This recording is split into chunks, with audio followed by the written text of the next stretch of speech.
This is your economic review.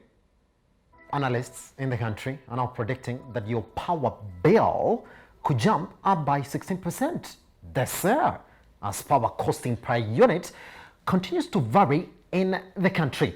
Last year, Kenya Power opened talks with the energy regulator to increase electricity prices by up to a fifth after the state softened its earlier stand against higher tariffs.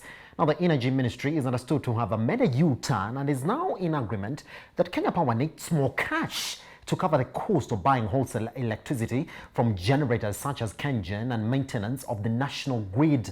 Now, the move was informed by Kenya Power's need for more cash to cover the cost of buying electricity from generators such as Ksh.1 and maintenance of the national grid, and did not seemingly bear fruit even as the power provider has put in plans to start a solar business to supply power to private homes and bigger industrialists who make up 54% of their total revenue. However, a critical analysis of the monthly pricing of the power provider now indicates that they may have found a way to have their way when it comes to the amount of money that users have to pay for power.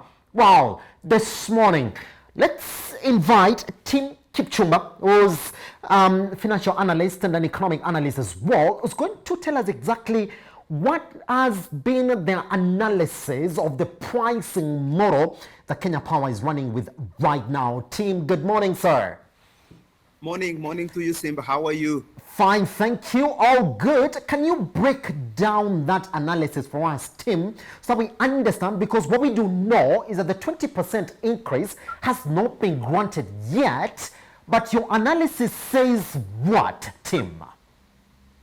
So, it's not really my analysis. There are several independent studies already available in the country. Yes. That show that power prices are likely to rise by 69% over the next 7 years. Yes. So that by 2024, prices will have risen by close to 70%. Yes. And we're beginning to see that now. 2 days ago, there's already announcement that power prices has risen by 16%. And if you bought tokens this morning, I bought tokens, and for 1,500 units, you can only get 64. For 1,500 shillings, you can only get 64 units. That's already about 24 shillings per unit of power that you purchase from KPLC. It's very high. Just to give context to our viewers. Yes. That is twice the cost of power in United States. And it's very significant. It's so significant because now Kenya is the most expensive source of power in the region, which means that we are unlikely to be competitive as industry. We are unlikely to be competitive as manufacturing. And if you consider the fact that that is likely to rise up to 27, 28, mostly because of one thing, they call it capacity charges or deemed charges. So yes. Capacity charges is, we predicated bringing power plants onto the line, assuming that we would have a certain level of growth as projected in Vision 2030. But of course, some of those projects for Vision 2030 have not come online, which means that our economy has not kept pace. Okay, so the challenges over the last 3-4 years have slowed down income per capita, have slowed down production, and therefore energy consumption. And so, even though their power plants are now ready, those people, the investors of those power plants, still need to be paid in order, because they already made the investment, they already have an IPP in place. And so the least cost development power plant did not consider the impact of deemed charges, because it's one, if you have Lake Victoria already ready and you are not ready to evacuate the power or take the power in order to use it, of course that costs money. And so, it's an opportunity for many industries now who form a bulk of KPLC consumers to really think alternatives, whether it's cogeneration, whether it's solar, especially because many people have roofs. And I foresee that this is also part of KPLC strategy to try to show up the losses that have happened in the last 2-3 years. Yes. Tim, just let's go back, and I don't know whether you have access to that table that we got from your feed just the other day where we were analyzing. It is exactly what we have on air right now.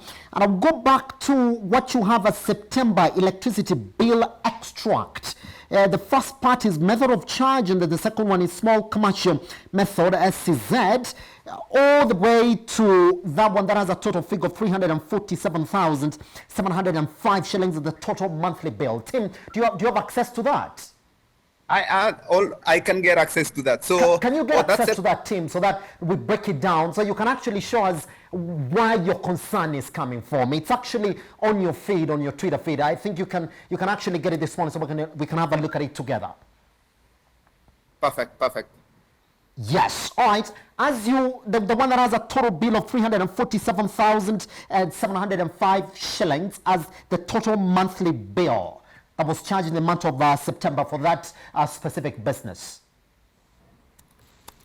So, I mean, I think in summary, what that really says, Simba, yes. Is that about 40%, maybe 30 to 40% of costs that Kenya Power charges in their power bill, yes, is attributed to several levies, whether it's forex levy, whether it's fuel levy, whether it's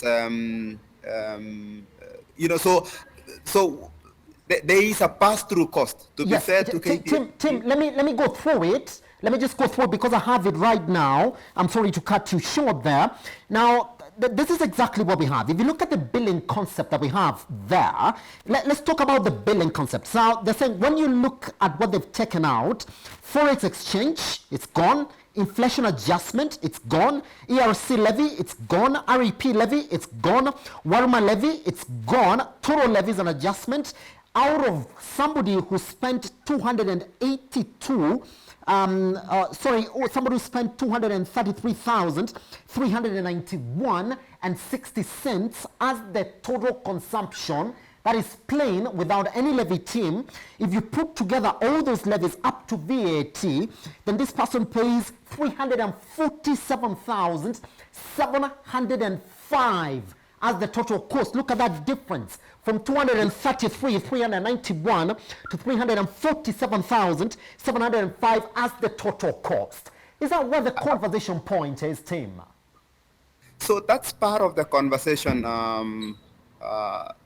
That is part of the conversation. So what we are really saying is that if you consume 233,000, like in the case of that specific consumer, yes, you don't really pay 233,000. You pay 347. Then the reason is that government finds a way to collect, foreign exchange, whatever inflation adjustment, ERC levy, rural electrification levy, WARMA levy, which is a water regulatory authority levy.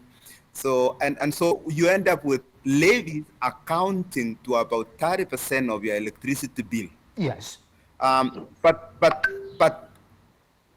what we are now discussing is not that. We are discussing the fact that the price per unit, yes, will go up potentially so there will be an additional charge that is not factored in there, which is called deemed charges or capacity charges. Yes. And I don't know how transparent KPLC or the industry regulator will try to push this, but we will now see that over the next couple of months, that consolidated power bill will go up, either because there is an additional levy that KPLC is forced to recover from consumers in order to send it to those people that generated the power plant, or by just increasing the cost of unit consumption per unit. But what's interesting, what you don't see in that bill, Simba, yes, is that KPLC pays about 7 shillings per unit to KenGen.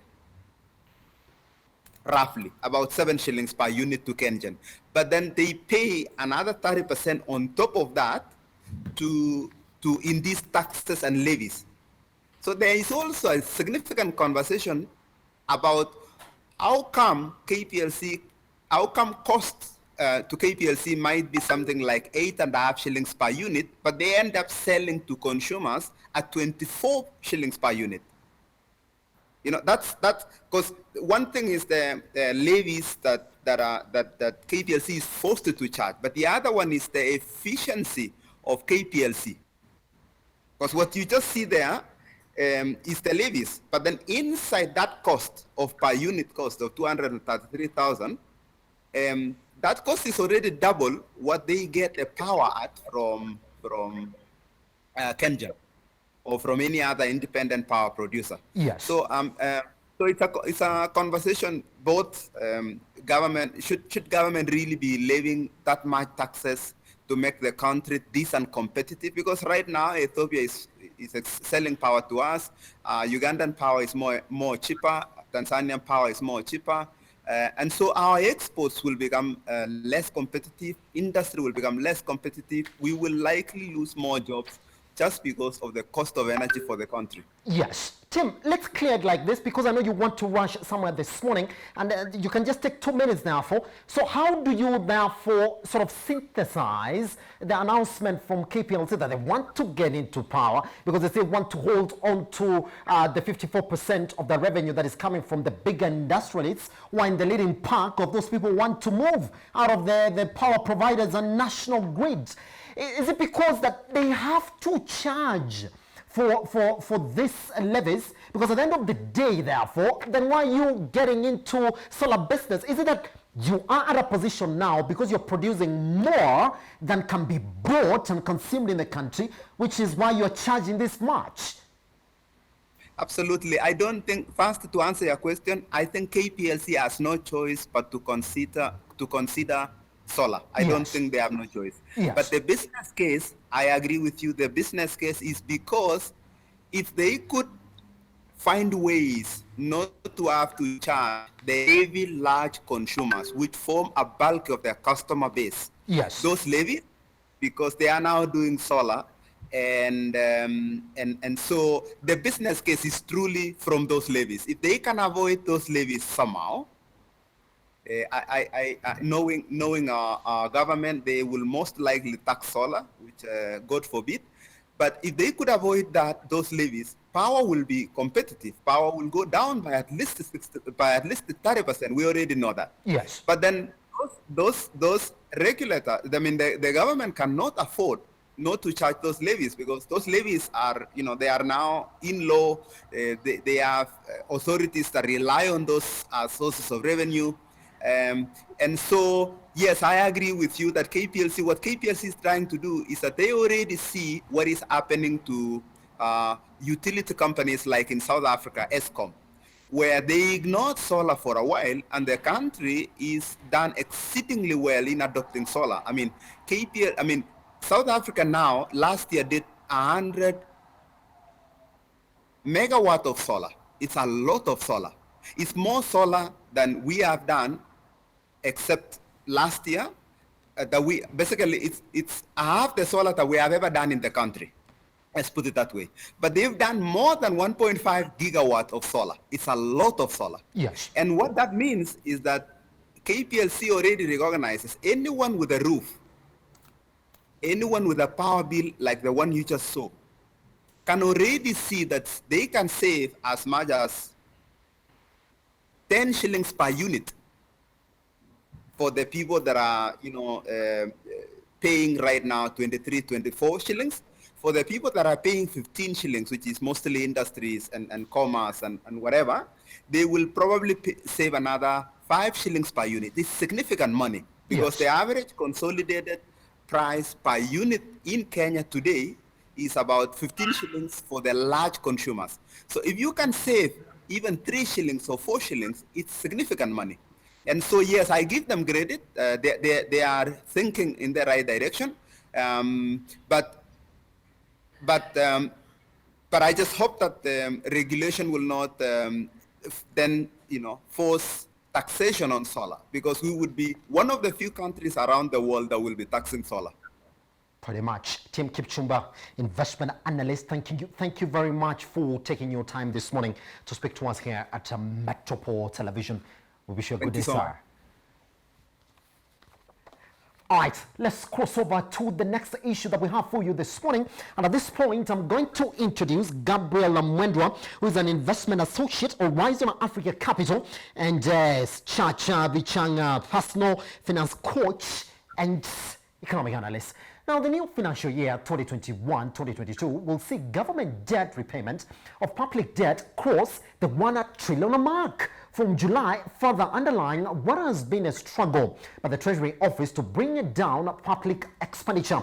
Now, the Treasury, in the Budget Policy Statement 2021-2022, plans to spend 1.023 trillion shillings for loans repayment starting July, making it the single biggest expenditure for the government in what will be a huge jump from the 435.7 billion shillings that taxpayers paid for debt 4 years ago. Now, the repayment of principal sums of a majority of the commercial and semi-concessional loans will fall due in the period, with the effects of the coronavirus pandemic already pushing the government into more borrowing to fix its budget issues, with the tax one already missing on collection targets. Analysts already predict that Kenya's total debt will jump to 8.59 trillion in the year ending June 2022, with several local and international agencies, including the IMF and World Bank, expressing concern over Kenya's rising appetite for borrowing to finance state expenditure. Let me bring in you, Chacha, this morning. Now, with 5 shillings of the government's collection out of 10 shillings already projected to go into repayment of debt, what would this mean for development expenditure, Chacha? Thank you, Simba, for that incisive question. First, before we go to that, we'd like to look at how did we get into this situation of huge debts. Remember, actually, as you have said, the government revenue, which includes now sourcing from external sources, into repayment of debt to the tune of over 1 trillion shillings. Remember these debts, okay, let's begin from 2014, June, when the government went for a Eurobond loan of 280 billion shillings. And that was to be paid in 5 and 10-year tranches. Second was in 2018, when the government took 202 billion shillings to be paid in 10 and 30-year tranches. The third one was in 2019, when the government took around 260 billion shillings. Total debt for those years now amounts to 692 billion shillings. So when you look at that, and when you look at what we collected, for example, last year, due to the effect of COVID-19 pandemic, the government had a shortfall in revenue collection, yes, because it was able to collect only 166 billion shillings against a budget of 1.8 trillion shillings. So you look at there, we have a deficit of over 800 billion shillings, meaning that now from our sources, internal sources, the government does not collect enough. It is in a vicious circle of repay debt, meaning that money for development expenditure wouldn't be there. If you are paying over 90% of the revenue or from the debts, the loans you get from the donor agencies, you use actually over 90% to pay debt. Then what is left now for development expenditure? Nothing. It means the government is living beyond her means. It means that the government needs to institute economic policy measures. As you have said, the IMF, the International Monetary Fund, the World Bank have issued what we call a debt service suspension initiative, what they call as DSSI, debt service suspension initiative, to control the borrowing appetite of African countries like Kenya. And this has come with a raft of measures, one of them being adjusting the tax payment, meaning that now the tax bracket is being widened.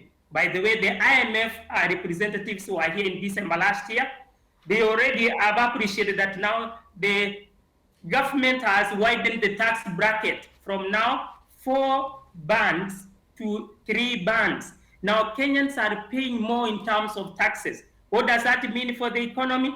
It means Kenyans, majority of the households, business enterprises, small scale business owners have low liquidity. A lot of money is being taxed, lowering the cash flow which would have been used in doing a business. So this borrowing appetite must be controlled.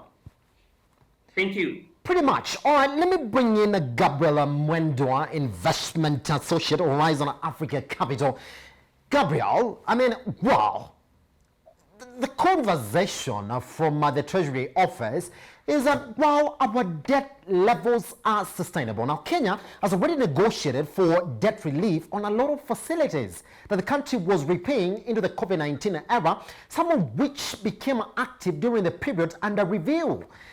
Now, technically, Gabriel, we have already defaulted because, yes, we negotiated for a debt repayment relief when we were supposed to pay for it.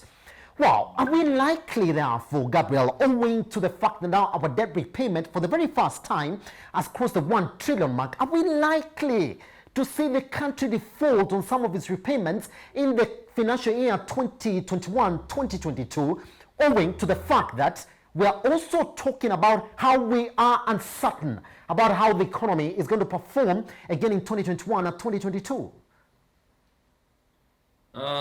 Thank you for that, and thank you for having me, Simba. I think there's one thing I'd like to put into context, and Yes. is this figure of 1 trillion, what does it include? So the 1 trillion figure includes both principal and interest payments. Yes. Yeah? Yes. Now, naturally, or, in normal circumstances, what all governments do, they normally get more debt to pay the principal part.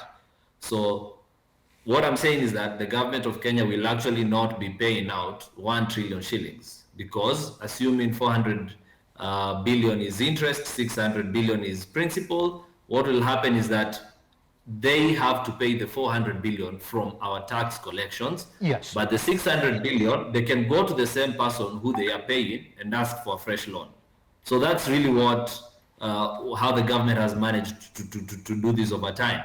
Now, what this means for us is that we're never going to reduce our debt. It's going to continue increasing, because if you're never paying the principal amount, you're just borrowing to repay it, then technically you're increasing your overall and total leverage that you have. So yes, and as Chacha has put it, we're in a problem, because you see the 600 billion refers to development or expenditure you made last year. Yes. You still have to finance this year's borrowing, which he has rightly put at 800 billion. So what happens in the next fiscal year? It means you're increasing your borrowing every year by at least 800 billion while not repaying whatever you owe historically. So we are going to continue seeing an upward trend in our debt, and at some point we're not going to be able to cover it, even the interest portion, because currently and even by law, the interest portion is not supposed to be more than 30% of the total tax revenues collected. Yes. So currently they are able to sort of manage it at that level, but at some point that's not going to be able, we're not going to be able to do that. And that's why you can see they need to go back to parliament and start talking about lifting the debt ceilings, because they are not reducing our debt amount. They're just continuously aggregating it. And like we said, this term of sustainable, etc., we all know from the basic person who runs a household, you don't need complicated mathematics to tell when debt is not sustainable. So the debt taken on by the Kenyan government is not sustainable. And the solutions proposed by the IMF, I dare say, are very inappropriate in our case. I'll be coming to those solutions. Good. Now, Chacha, because the question now for, at the end of the day, gentlemen, is got to be, well, what can be done there for locally to stop the ballooning debt levels in the country? Chacha, let's talk about what was proposed just the other day as we get into 2021-2022. Now, Chacha, this is what they're saying, that they want to introduce under the regulation 206 Ksh.1 of the Public Finance Management Act, something that they're calling the sinking fund. Good. That's fine. And this is what they're saying, that this is going to allow for the country to locally contribute to a certain kitty that is going to allow for us to repay these loans through our own funds when and how they mature. Good. Which therefore begs me to look at exactly who are the current holders when it comes to domestic debt, because if you're saying that's what we're going to get it from, let's look at who that is, and we're going to see that banking institutions account for more than 50% of the government domestic debt, because that's where they get it from, which if you can actually just give me that data now will be quite appropriate so we can look at it. And when you look at pension funds that also account for 30% of that debt, Chacha, which therefore begs the question, Chacha, you're saying, well, government collections are dwindling. You're also saying that, well, our debt levels right now, they're quite unsustainable. So where is this money that's going to go into the sinking fund going to come from, Chacha? Yeah, thank you, Simba, for that good question. This proposal of the government wanting to create a sinking fund, it is actually good at face value. But when you dig deeper into the economic indicators yes, on whether the government is able to source internally or domestically the money that we can partly be used maybe to pay debt and also run the infrastructure expenses, recurrent expenses, and so on. So as we have said already, with this vicious circle of the ballooning debt, the government is in a catch-22. In as much as it is proposing a sinking fund, this may be good, but it may not be helpful in the long run. As my brother Gabriel has put it here, when you fail to manage your debt, you will not able to sustain any meaningful economic growth.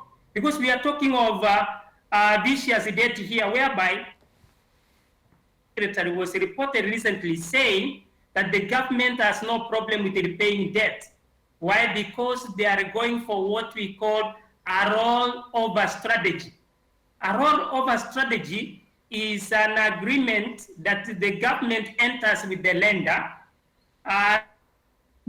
acquire another loan to repay the principal of the loan that is now maturing. yes. And what about the interest? Interest remained, it means the taxpayers will actually have to pay that. That this rollover strategy comes with another risk. It comes with the rollover high interest rates, meaning that as the weighted bill, as the debts are increasing, the interest rates are increasing as we go for more loans. So this sinking fund, will it be enough? And where is it coming from? If, as you have said, 50% of the domestic borrowing is from the banks, and therefore it means the government is actually dead broke. And it is better now we learn how to exercise physical financial discipline. As IMF actually proposed here, it proposed a raft of measures including freezing employment, putting more civil servants on contracts, which is also detrimental to the economy, detrimental to the common man. Because if civil servants are put on contract, well, the government is saving on pension, it is saving on the high salaries it is paying, but what about now the employees themselves? They will suffer. As you have had already, we have had civil servants going on strike. Nurses were on strike just the other day, and even doctors. And wait a bit, teachers also may go on strike. Lecturers will also follow suit because, for that matter, lecturers were awarded a court order to be paid 13.8 billion shillings, and the government paid only 8.2 billion. That is 7.6 billion shillings pending, meaning the government is not able to run the economy well. And it's better we follow the monetary fiscal discipline, whereby we reduce wastage, we reduce our spending, and increase sources of generating more money. Because that is what actually, even at personal level, you can't continue borrowing for consumption. You only borrow for investment. And whatever you borrow should be able to repay itself. Thank you, Simba. Pretty much, Gabriel. Once we come back, I'm going to put the same question to you, because the question is, wow, a noble suggestion now from the Treasury that they need to come up with a sinking fund that is going to be funded locally and domestically, so we can repay some of this interest once they accrue instead of borrowing. But then, where is this money going to come from? If all we're doing right now is borrowing and we're crying foul of the targets that are getting missed by the taxman. Once we come back here on the Metropole's Business and M Show this morning.